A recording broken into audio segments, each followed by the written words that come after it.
Hello everyone welcome to my new mini blog. तो आज आम बाहर की अलरेडी पलि आसी जेहेतु आमर किसी कम था ये कम सारी सारापर आमको बहुत जोर भोक लगे तो आम चलो ए गोटे रेस्टोरेंट को खावाई जेहेतु लंच टाइम हो जाता तो यहाँ मोर ऑल टाइम फेवरेट रेस्टोरेंट आर खाଇବା बहुत ही टेस्टी। तो फास्ट पर आम ऑर्डर देलु गोटे मसला वाला पापड़ ता स्टार्टर खाई सारापर मेन कोर्स आसीगला। मेन कोर्स बटर नान सहित मोर एकरी आउ सार बटर नान सहित चिकेन मोर तो ऑल टाइम हूँ अंडा फेवरेट।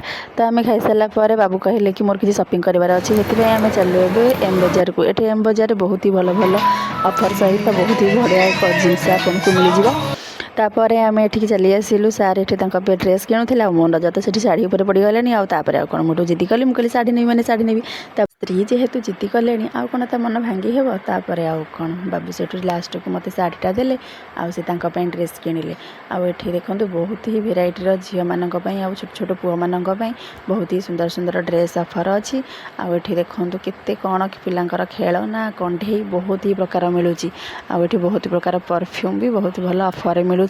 आपड़ जदि कहे मुझे यार आड्रेस देदेवी। आ चलू आम ए शॉपिंग करके घर को। आज भिडियोटी आपको केमती कौन लगे कमेंट माध्यम निश्चय जनइबे। रही नमस्कार, जय जगन्नाथ।